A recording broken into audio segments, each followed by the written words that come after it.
Olá pessoal, tudo bem? Em meio à guerra na Ucrânia e à tensão mundial, líderes políticos brasileiros têm tido uma postura tímida na crítica ao presidente Vladimir Putin, o presidente russo, que está empenhado nesta guerra que acontece hoje na Ucrânia. E tanto a esquerda quanto a direita, muitas vezes as condenações não são nos termos que a sociedade e que o mundo inteiro tem feito, a essas ações militares lá na Ucrânia. Eu destaco especificamente o presidente Jair Bolsonaro, o ex-presidente Lula e seus apoiadores, ou parte de seus apoiadores, a direita e a esquerda, que não aceitam fazer uma condenação mais veemente da Rússia ou tentam, em algum momento, contemporizar diante dessa situação, e por motivos absolutamente distintos, No caso do ex-presidente Luiz Inácio Lula da Silva, porque parcela da esquerda brasileira ainda está nos tempos da Guerra Fria e ainda enxerga a Rússia como uma contraposição a um imperialismo norte-americano, vamos dizer assim, Muita gente não esquece a participação dos norte-americanos em episódios aqui no Brasil, desde o golpe de 64, por exemplo, e em alguns momentos um apoio à ditadura militar brasileira. Por causa disso, parte da esquerda ainda tenta legitimar um comportamento absolutamente reprovável do presidente russo, Vladimir Putin. Do outro lado, o presidente Jair Bolsonaro, em razão de estratégias político-eleitorais, simplesmente. Ele está isolado no mundo, e foi isolado pelo presidente norte-americano e isolado pelos líderes europeus, e sobrou para que ele apertasse a mão entre as grandes potências o presidente russo Vladimir Putin. E por causa disso, Bolsonaro evita fazer críticas mais diretas, foi à Rússia, falou em solidariedade aos russos, no momento em que havia uma tensão, sem dizer exatamente o que ele estava dizendo, e agora na volta ao Brasil também diz que é um exagero falar em massacre, criticou o presidente ucraniano, falou que a Ucrânia escolheu um comediante para ser presidente da República e agora ele que tem que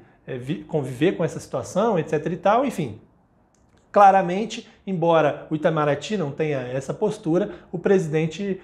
evita e prefere estar ainda ao lado de Vladimir Putin diante de toda essa situação. O fato é que a Constituição brasileira, e assim tem agido o Itamaraty na maior parte das suas manifestações, prega outra coisa do que esses líderes políticos estão pregando. A Constituição brasileira fala em solução pacífica dos conflitos, na autodeterminação dos povos, ou seja, cada país decide o seu futuro e não pode um país externo tentar interferir nesses rumos desse país, a defesa da paz, a soberania, tudo isso está presente na nossa Constituição em cláusula pétrea, e os representantes políticos brasileiros deveriam defender a Constituição a todo custo. Alguns vão dizer que o presidente brasileiro não faz uma defesa mais clara, uma crítica mais direta ao presidente russo, Vladimir Putin, em razão de interesses comerciais, que de fato os interesses comerciais são muito importantes para serem analisados também. Mas é preciso perceber que quando o Brasil fala nós dependemos da Rússia, principalmente na questão dos fertilizantes, por exemplo, que o apoio a um país que está isolado mundialmente não ajuda. Tanto é assim que a